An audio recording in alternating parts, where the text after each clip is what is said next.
Hello students, हम लोग 11th class के पाठ्य पुस्तिका अंतरा से गद्य भाग के गद्य भाग का पांचवा लेसन है ज्योतिबा फूले, जो सुधा अरोड़ा के द्वारा लिखा गया है।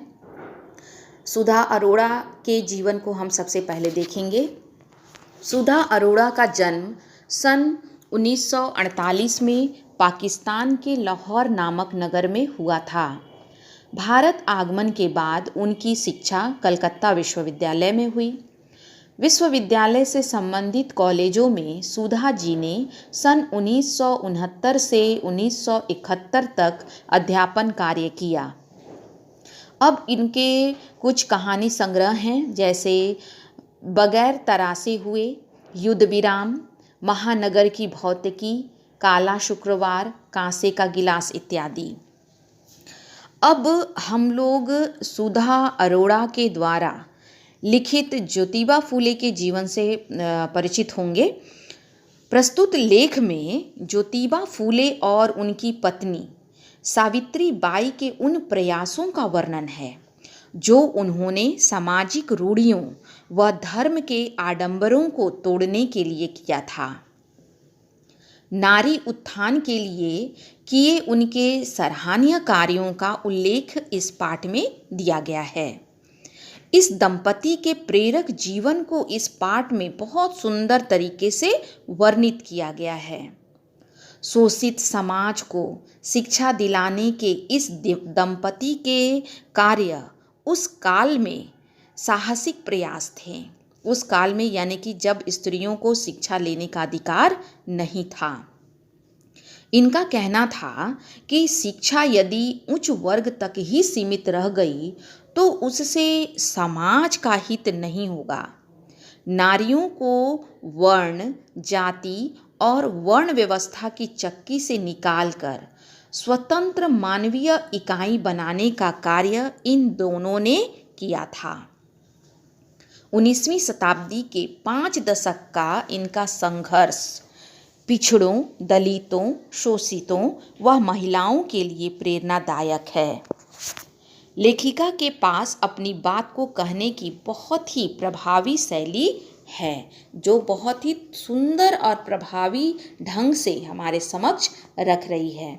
तो आइए ज्योतिबा फूले इस पाठ को हम देखेंगे। उसके सारांश पाठ में जो भी हैं वो बातें। ज्योतिबा फूले ब्राह्मण वर्चस्व और सामाजिक मूल्यों को रखने वाली परंपरागत व्यवस्था की घोर विरोधी थे।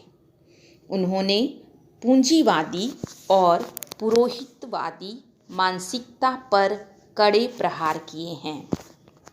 इस उद्देश्य के लिए उन्होंने सत्य शोधक समाज नाम का संगठन बनाया। वे वेद व ब्राह्मण विरोधी थे, यानी कि वे वेद और ब्राह्मण के बिल्कुल विरोधी थे। इन्होंने शोषण विरोधी पर क्या बातें कही हैं।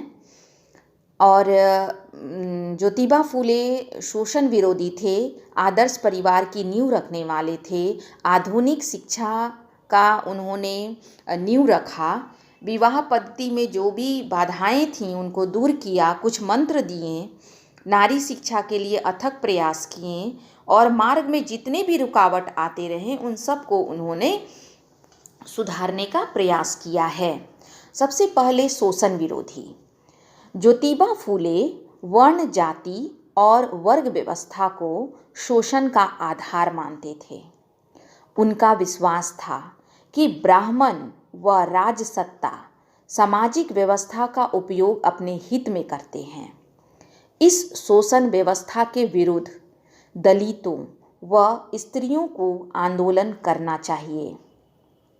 इस विचारधारा को उन्होंने अपनी पुस्तक गुलामगिरी, सेतक करयांचा आसूड अर्थात किसानों का प्रतिशोध, सार्वजनिक सत्य धर्म आदि पुस्तकों के द्वारा भी स्पष्ट किया है।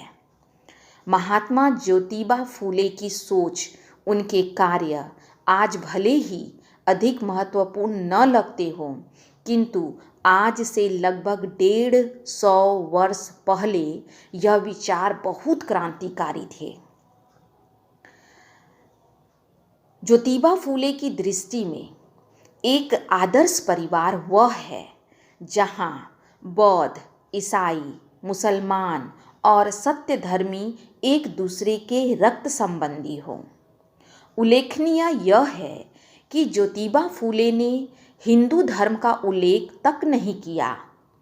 हिंदू धर्म का उल्लेख न करना भले ही खटकता है, किंतु यदि सचमुच में ऐसा समाज बन जाए कि विविध धर्मी लोग रक्त संबंधी हों तो सांप्रदायिक कटुता से मुक्ति मिल सकती है, ऐसा इनका मानना था।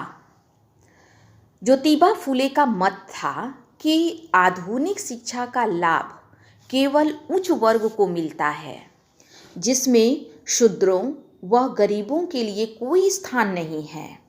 वे यह मानते थे कि शिक्षा के अभाव में समाज नीति विरुद्ध कार्य करने लगता है और आर्थिक दृष्टि से पिछड़ जाता है। उनका मत था कि स्त्रियों को शिक्षा से वंचित रखना पुरुषों की सोची समझी चाल है, क्योंकि पिछले ज़माने में बहुत वर्ष पहले हमारे भारत में स्त्रियों को शिक्षित करना बिल्कुल ज़रूरी नहीं समझते थे। उनके लिए कोई स्कूल नहीं थी। शायद पुरुषों की ये सोची समझी चाल थी, जिससे उनको लगता था कि नारियां जो हैं नहीं पढ़ेंगी तो सही रहेगा, वो घर में बच्चे देखे और बर्तन मासन करते रहे, और अगर लड़कियां पढ़ लेंगी, नारियां पढ़ लेंगी तो वो पुरुषों का मुकाबला करने लगेंगी। अर्थात यही सोच रही होगी, तभी उन्होंने स्त्रियों को शिक्षित होने से वंचित रखा था। ये तो उनकी सोची समझी चाल थी, जिससे नारियां अपने मानवीय अधिकारों को समझ ना पाए।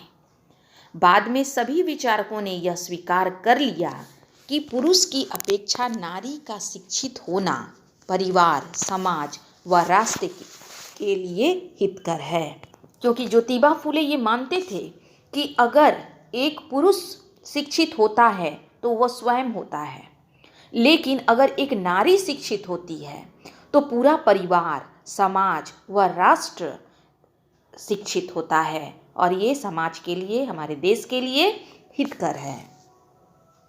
ज्योतिबा फूले ने नई विवाह विधि की रचना करके उसमें से ब्राह्मण के अस्तित्व को पूरी तरह से निकाल दिया था। आप जानते हो कि जो ब्राह्मण थे वो अपने आप को उच्च वर्ग में रखते थे, और उनकी बहुत सारी बनाई हुई नीति है जो समाज में एक बोझ के समान थी, और इसी बोझ को कम किया है ज्योतिबा फूले ने। उन्होंने नई विवाह विधि की रचना की। विवाह के समय उच्चरित होने वाले मंत्रों को हटाकर, जो उच्चारण होते हैं ना मंत्रों का विवाह के समय में, उसको उन्होंने पूरी तरह से हटा दिया, और उस अवसर पर, विवाह के अवसर पर पढ़ने के लिए जो मंत्र दिया वो मंगलाष्टक तैयार किए। मंगलाष्टक यानी कि उसमें स्त्रियों के अधिकार और उनकी स्वतंत्रता को महत्ता दी गई। आज की नारी जागरूकता में ज्योतिबा का योगदान नींव के पत्थर के समान है, यानी कि उन्होंने स्त्रियों को बहुत सारे बंधन से मुक्त करने का प्रयास किया। ये पुरुष वर्ग है जो स्त्रियों को अपने अधीन में रखना चाहता है, अपना गुलाम बनाकर रखना चाहता है। वो चाहता है कि उससे ऊपर वो ना उठे। यही सारी जो गलतियां थी उनको दूर करने का प्रयास, हमारे समाज में जो बुराइयां थी इनको दूर करने का प्रयास ज्योतिबा फूले ने किया था। और उन्होंने विवाह में जो मंत्र पढ़े जाते थे, जिसमें सिर्फ औरतों के लिए ही बहुत सारे बात रखे रहते थे, पति की सेवा करना है तो इत्यादि, तो वो सारी चीज़ों को इन्होंने हटाने का प्रयास किया और एक स्वतंत्र अधिकार देते हुए स्त्रियों को मंगलाष्टकों के द्वारा उच्चरित किया। आज की नारी जागरूकता में ज्योतिबा का योगदान नींव के पत्थर के समान है। ज्योतिबा फूले ने सबसे पहले अपनी पत्नी सावित्री बाई को मराठी व अंग्रेजी लिखना, पढ़ना और बोलना सिखाया। यानी कि ज्योतिबा फूले की जो पत्नी थी सावित्री, वो पढ़ी लिखी नहीं थी, लेकिन जैसे ही ज्योतिबा फूले की पत्नी बनी, उन्होंने अपनी अनपढ़ पत्नी को सबसे पहले मराठी और अंग्रेजी पढ़ना लिखना सिखाया और बोलना भी सिखाया। 1848 ईस्वी को मकर संक्रांति अर्थात 14 जनवरी को पुणे के बुधवार पेठ निवासी भिंडे के बाड़े में पहली कन्याशाला की स्थापना की। यानी कि 14 जनवरी 1848 ईस्वी को ज्योतिबा फूले ने एक स्त्रियों के लिए शिक्षा का स्थान खोला, शिक्षाशाला खोला, स्कूल खोला जिसमें स्त्रियों को शिक्षा दी जाती थी।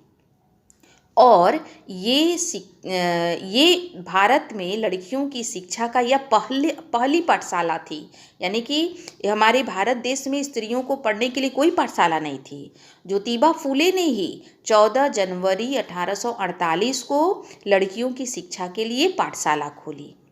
भारी विरोधों के बाद भी ये दोनों किसानों और अछूतों की झुग्गी झोपड़ियों में जाकर लड़कियों को पाठशाला भेजने के लिए अनुरोध करते थे। उस काल में उनके कार्यों का कितना विरोध हुआ होगा अनुमान लगाना सरल नहीं है, क्योंकि उस समय स्त्रियों की दशा बहुत दयनीय थी।